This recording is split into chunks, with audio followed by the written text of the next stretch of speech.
Are you looking for a podcast where you can hear from real people regarding their real dental drama? If so, then you've come to the right place. Join hosts Bethany Petty and Dr. Rena Kuba as we dive into the solutions we've created and the mistakes we've made while managing dental drama. Let's get started. Welcome back. This is actually part 2 of my discussion with Dr. Kuba regarding dental associates. And so we are going to start our conversation right where we left off the last time. If, as you're listening, you feel confused on what we've talked about, or if we make references in this second part that you're not quite sure of what we're discussing, definitely go back and listen to our part 1 of this series on associates. But for now, please enjoy diving right into the financial aspects of bringing an associate into your practice. Most practices can afford an associate one day per week. And while we're on this financial part of it, let me just kind of break down some math that I tend to go by. So, and this is not straight across the board, I'll just throw out roundish type numbers. So a lot of whether a practice can afford an associate is based off of production and collections. So we have a mutual friend that one of the things when I was brought into her practice, she wanted to grow it to a point where she could be involved in the practice less. She wanted to be able to be home more. And when I looked at her production numbers, each month was between $40,000 and $50,000 a month. For somebody that's listening and goes, I'm $40,000 or $50,000 a month, I would say the practice likely isn't ready yet for an associate, even one day a week, quite honestly. So my goal with this particular practice was to get her up to where she was producing closer to $1 million a year, which ends up being around $80,000-$90,000 a month, somewhere in that range. To double. Mm-hmm. She did double? Mm-hmm. Mm-hmm. Yeah. Which we did. We were able to do it. There was a lot of opportunities within the practice that we weren't taking advantage of. Honestly, just a lot of it boiled down to better strategic scheduling. The patient pool was there. The availability wasn't there, surprisingly. So we didn't have to go out and do a bunch of marketing to double the practice size. We just managed the schedule differently and it doubled in size. So now she's at this point where it's doable. It's financially, she could absolutely do it. Now, so I would say that's kind of the goal. If you can get up to around that $80K per month, somewhere in that range, not $80, $90K, usually financially the practice is able to bring on a part-time, not a full-time, a part-time associate, 1 to 2 days a week. The only big asterisk that I'll put beside this, though, is a lot of that depends on practice overhead, which, as we've talked about in a few episodes past, is changing pretty drastically. Drastically. And dramatically. Yeah, dramatically. I like it. Did we just coin a new term? We did. So anyway, with that changing, there is an aspect of profitability to the practice that we do have to take a harder look at. This is why I'm so excited. You've got a great financial, advisor that you work with. Even some associate topics that we were talking about today, my advice was, this is what I'm thinking, but please, go talk to Chris about this. And so I think it's really important to have a good set of financial eyes on the practice, because let's say after a doctor pays all the bills and pays himself or herself, let's say there's a 20% profit margin left, meaning 80% overhead when it's all said and done. When you do the math on that, let's say with an $80,000 a month practice, that leaves you a net profit of about $16,000 each month. So then you start kind of doing the math on that and you go, we would need to, jump up pretty quickly. Within a few months, we would need to jump that production up and that profitability up so that I can still keep as profit $16,000 a month, much of that going to savings and building up the bank account so that it can be there for a rainy day. I wouldn't want the practice to stay at $80,000 per month for a good bit, and then we're now losing money in the bank account. I had another phone call. I told you this came up a lot recently. Had another phone call with a client who brought on an associate about a year ago, and we were troubleshooting over the phone because he has not seen that increase. They're producing about the same as he did when it was just him, and so he works with the same firm you do, is going, something's not adding up here. So what do we need to do about this? So the plan should always be check overhead and make sure, do I have enough? If you're in that limit, I would say limited is going to be anything 80% or higher, meaning my expenses are 80% or 90% or 95%. Well, then you don't technically, even if you're producing $80,000 a month, you don't technically have the profit margin to be able to bring in an associate. So then the homework becomes, how are you getting those expenses down? And how are you increasing profitability or production in the practice to be able to make way for an associate? So I throw out round numbers like if you're sitting at 80, 90,000 a month, you could probably afford an associate a couple days a week, unless your overhead is really out of control, which could absolutely be happening with a lot of practices right now. So mathematically, with your practice, it makes sense that you're able to support essentially between the mixture of full-time associate. Well, that's always my question, right? Mm-hmm. Because I never know that, because I'm not the numbers person, and that stresses me out. And again, I'm very emotionally driven, going, I'm going to not show up next week if I've got to be there 4 days a week. Yeah. Like, then I'm done. Yeah. So isn't it better for me to bring some help in? Isn't that math better than me not showing up at all and selling the practice? So I think I focus very much on emotion. But that's where you're in there looking at numbers. Mm-hmm. Like you said, Chris, Moss-Luce Womble, my CPA company, again, one of the top 3 best decisions I've made in the last 5 years of my practice is becoming their client. So I'm totally giving a shout out here to them.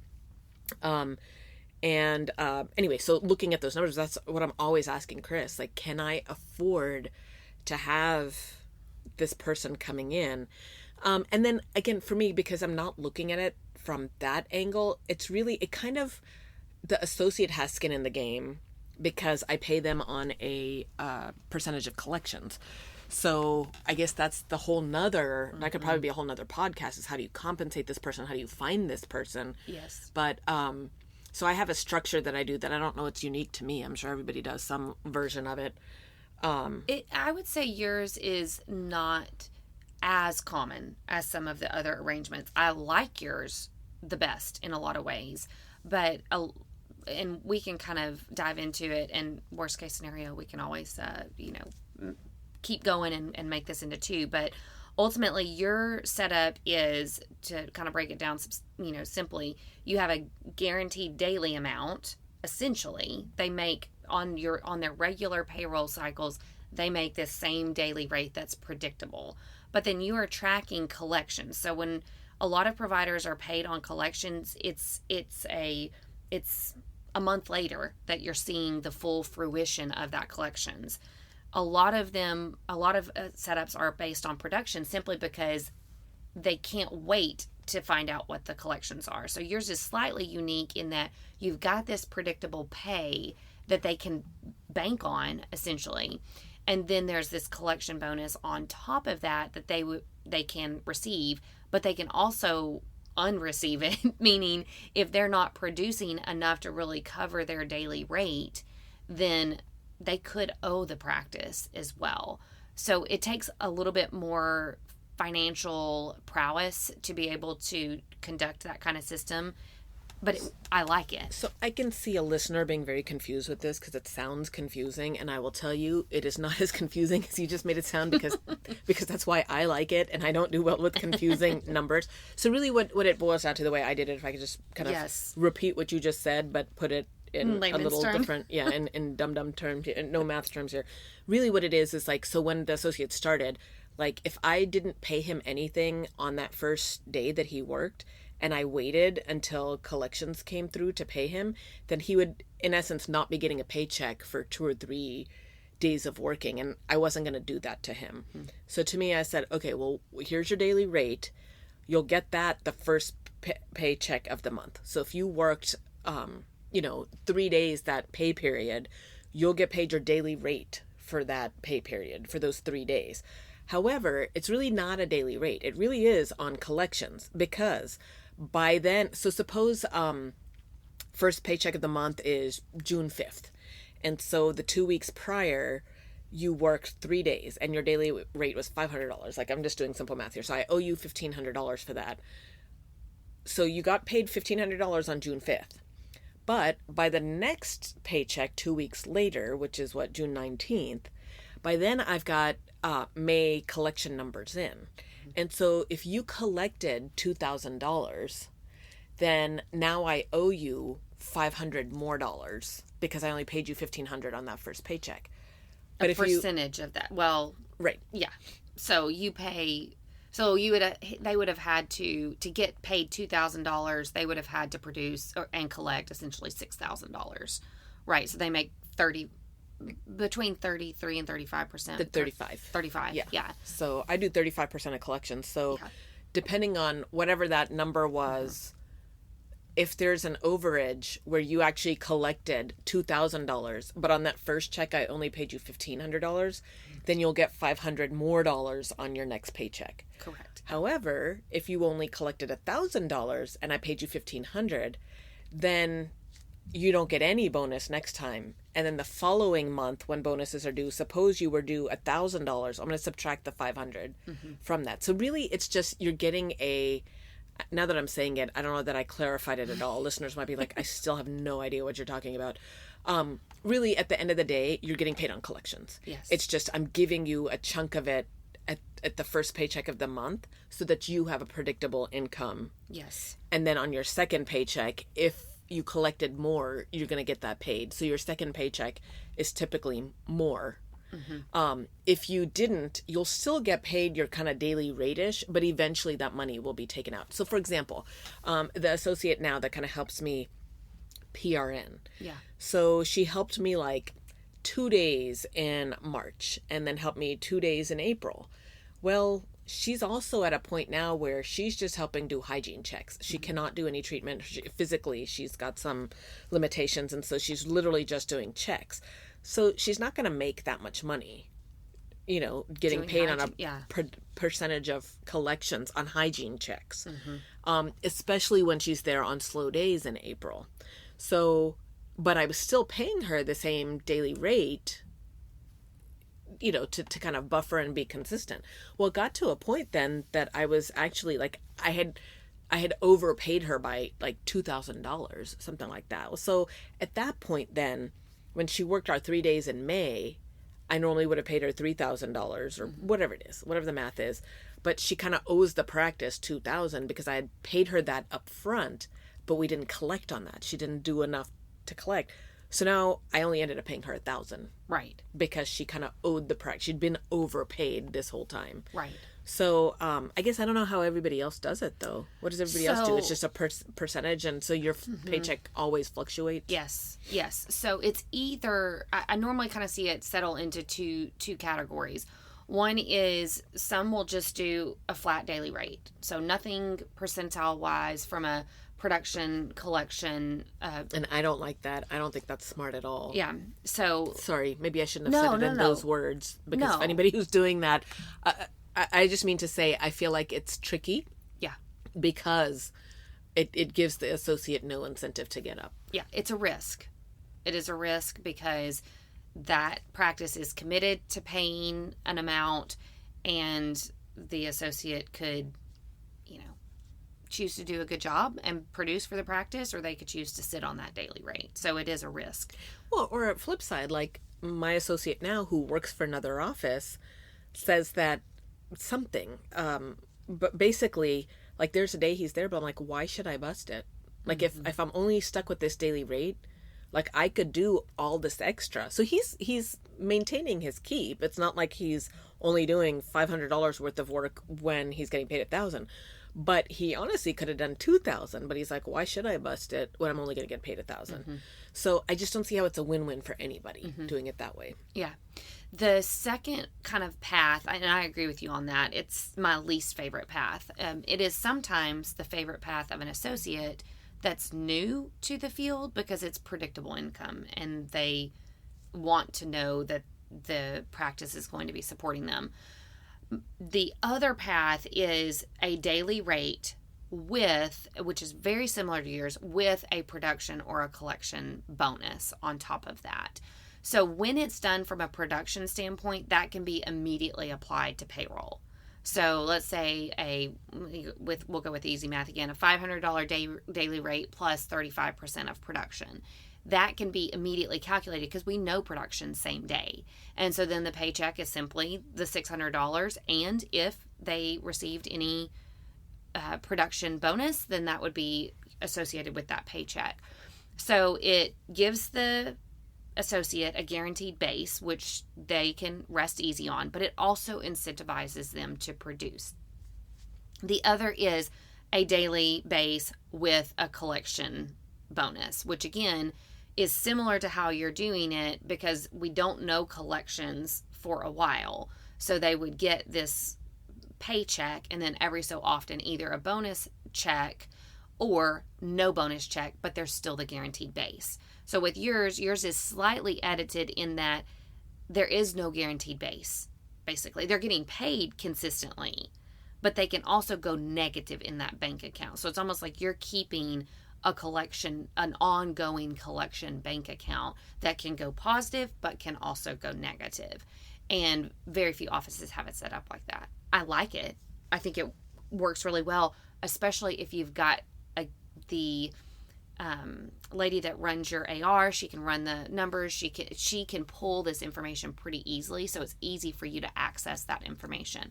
I think somebody that maybe is trying to do this on their own, it might be a harder system to track on their own. I mean, honestly, I've not, of the 5 kind of associates that have kind of come and gone, it's never been a problem for us. It's always, I've never had an issue with it. Mm-hmm.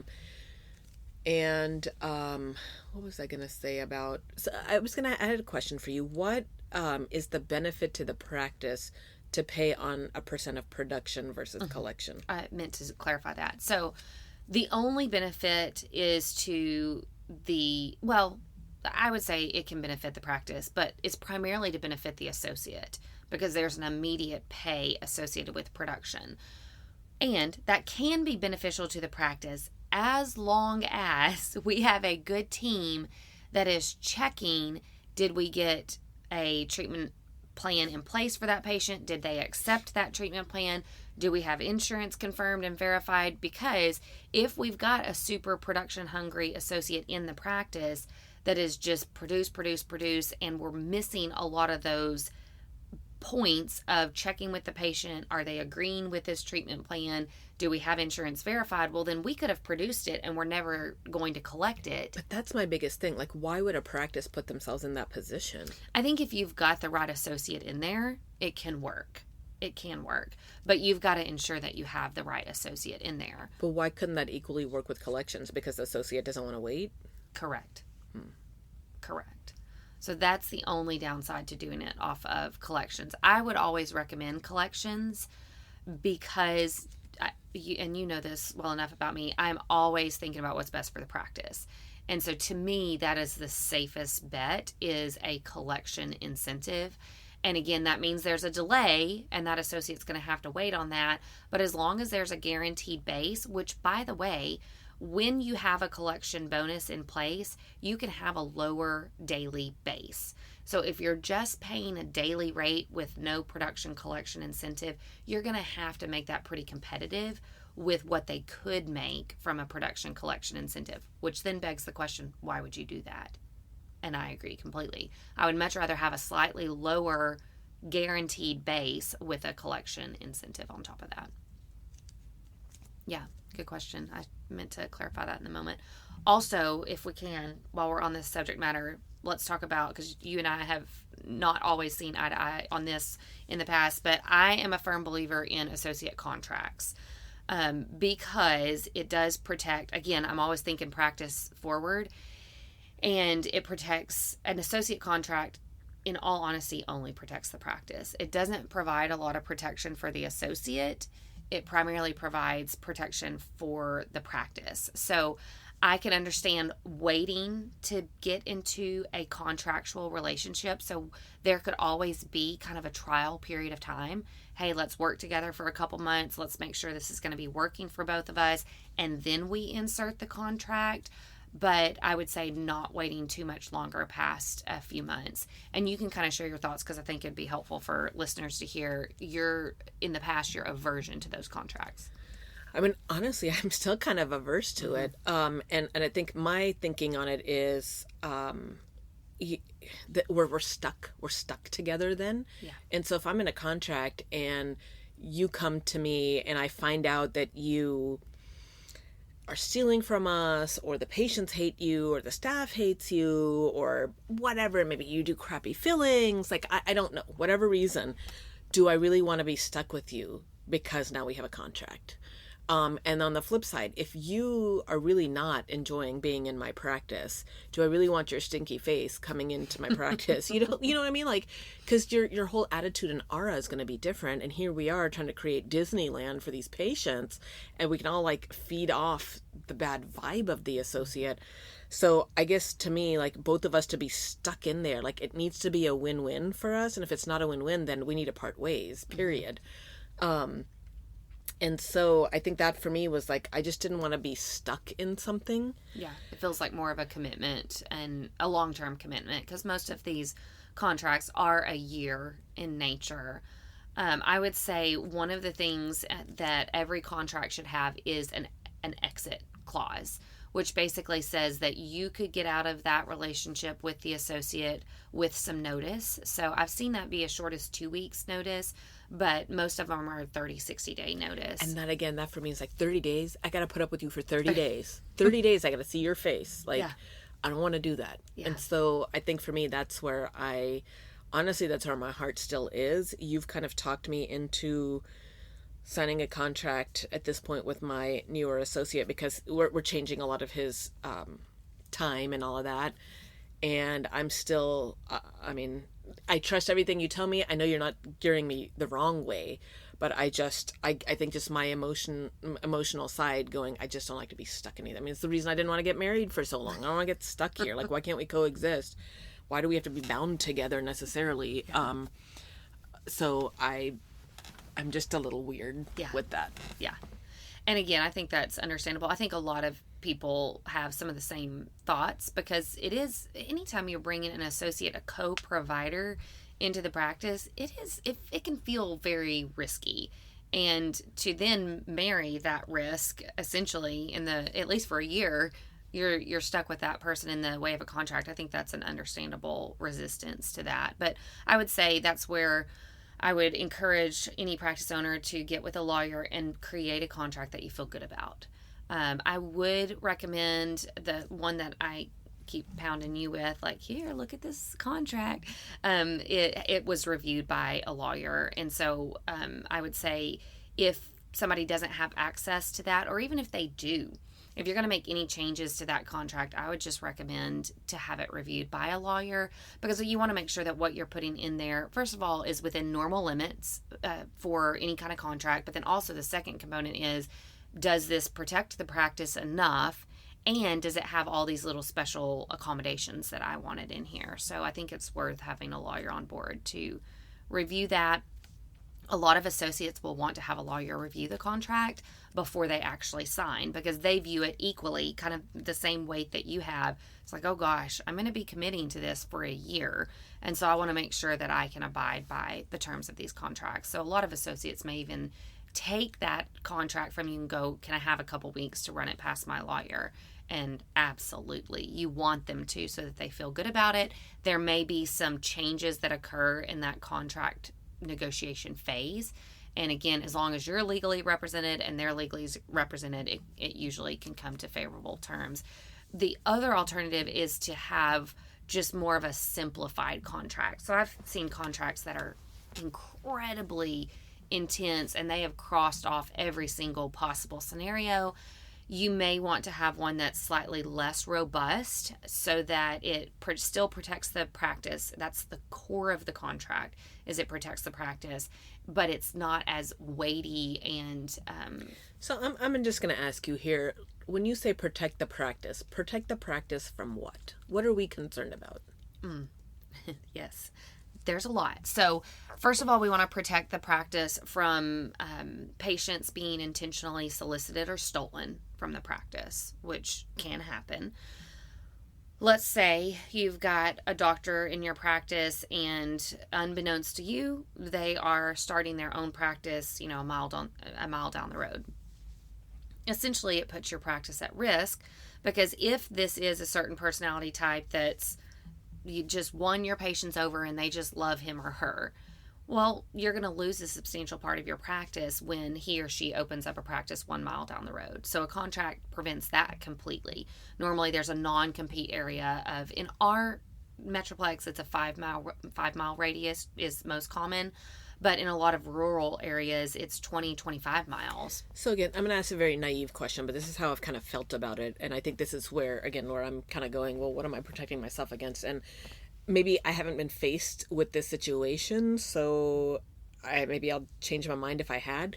But if somebody did open a mile down the road from me, I guess to me, I've always said, well, shouldn't I just be secure in myself going, well, if these patients want to go somewhere else, like I give my heart and soul to my patients. So if that's not being reciprocated and you really feel like you could go anywhere, then go anywhere, because why am I stumbling over backwards to try to make you happy? And so if you prefer that provider, then off you go. Yeah. And there will still be plenty of patients to come see me that like my personality type because even though we both are, say, pediatric dentists, we're both going to provide our services just a little bit differently, and our services are not going to be the same, and our vibe is not going to be the same, and all of that. So I think for me, am I just being completely naive thinking that? I don't think you're being naive. I think it shows your position on decisions that you make have always come from that angle of, I'm not going to worry about or fret over the financial implications of that. So I think you're in a position that allows you to be a little bit less concerned about that. I'll give you an example. I've got a client that is, took over a practice, is working to build it back up. She is dependent upon every penny that comes into that office. Every patient is critical.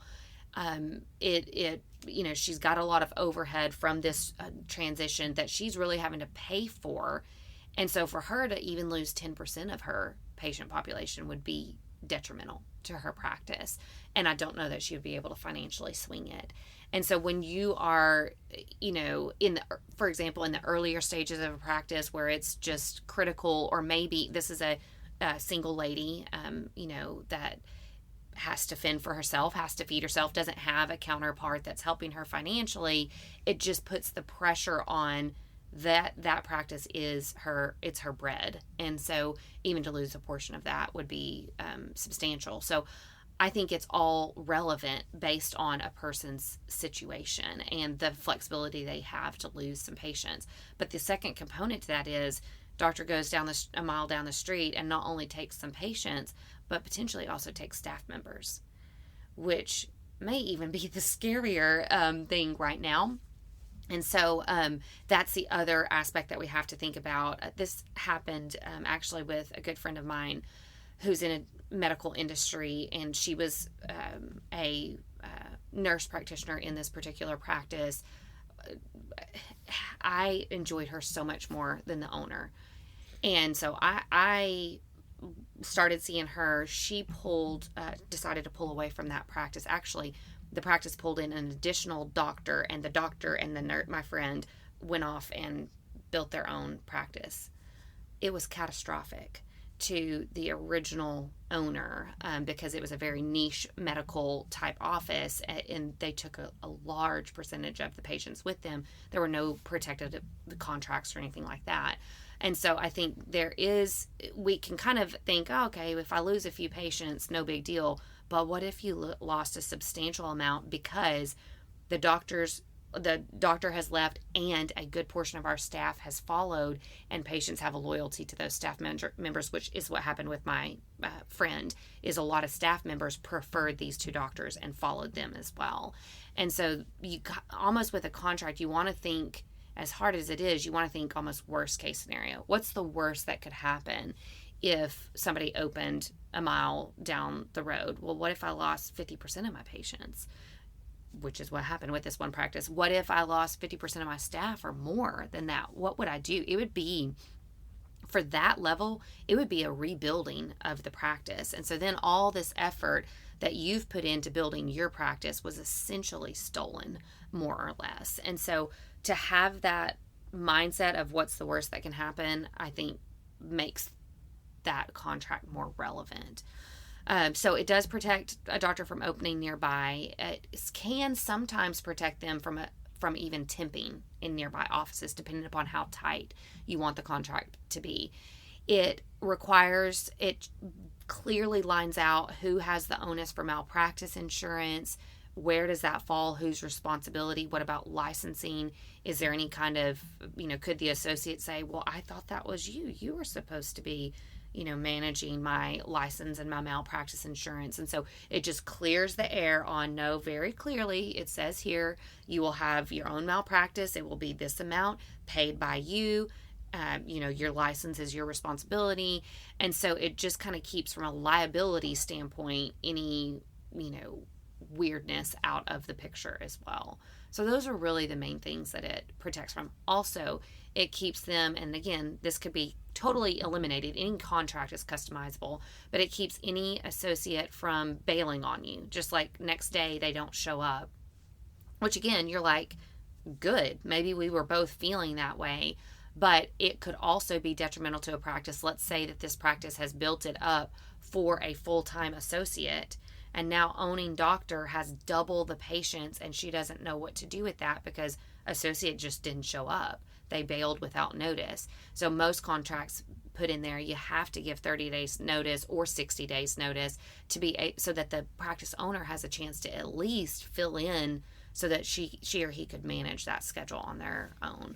So all of those are excellent points, and just things that I guess, since I'm not in that boat, I haven't thought about. But now, again, like you were saying, right as I was heading over here, my associate that's really like kind of 1 day a week is now wanting to jump to 4 days a week. And we were laughing because I'm like, nobody's ever worked in my practice 4 days a week. Because including me. Because, up until 6 years ago, we were a 3-day-a-week practice.